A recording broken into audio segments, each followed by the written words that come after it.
Nick, when you went back and watched the film of the LSU game, what were some of the things that you were seeing with the passing game when you were able to kind of watch it? Guys, had a plan. Went out there and they did a lot of things, kind of mixing it up pre-snap. I was seeing it well. Obviously, I just didn't really put the ball where it needed to be. Made a few wrong reads, and that led to kind of catastrophic turnovers that we can't have. You said you were going to be critical of yourself when you evaluated that LSU film. What did you find? Always the most critical of myself. Most definitely whenever I do anything. But it just comes down to just having, honestly, I think overthinking things. Not just kind of relaxing and playing my game. And it's a bad day throwing the ball. Something I'm gonna keep working on every day with my receivers and go from there. On the overthinking things aspect, what's the fix there? Just kind of taking a deep breath, trusting that my preparation throughout the week, that got me to this point is enough, and that I just need to follow that. How was the offense look the first 2 days of practice? Looking good. I like our game plan. I think it's definitely well put together, and we'll see on Saturday. In the second drive against LSU, where you scored the field goal, they had some success rushing the football, especially you. What changed after that drive from their perspective? I think that we still had success on the ground, throughout the game. They're a good team. They're a good defense. They make adjustments as well as we do.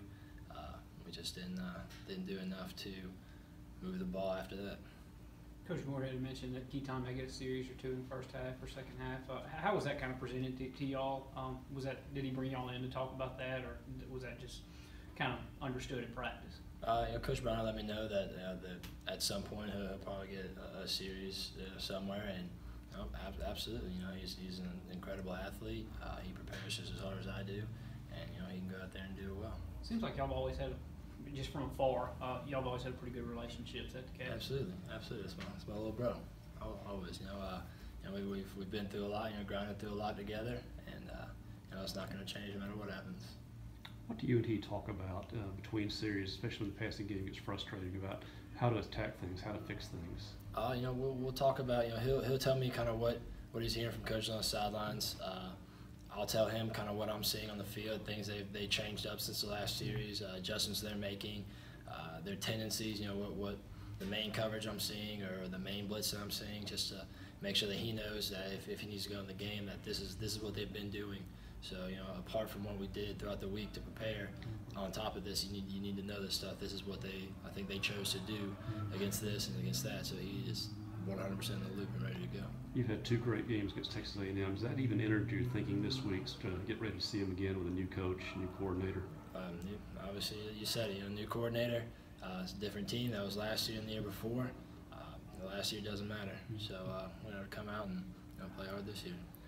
Do you feel like the offense right now plays to your strengths? I think so. I think that we, whatever's working, that's what we're going to do. I think that we follow our game plan to what we do, to kind of reacting to what they do, and I think that obviously one of our strengths is running the ball, and we do it very well. So I think we're going to continue to do that.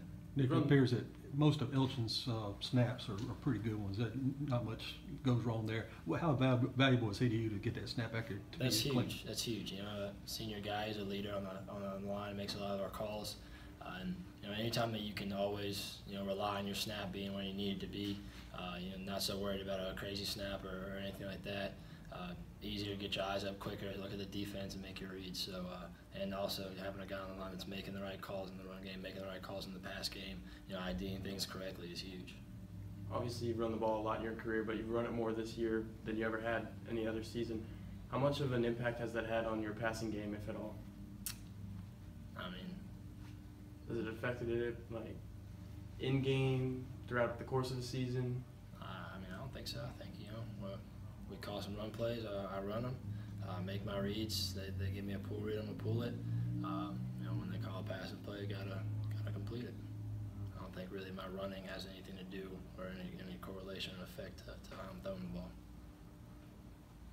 I'll stay.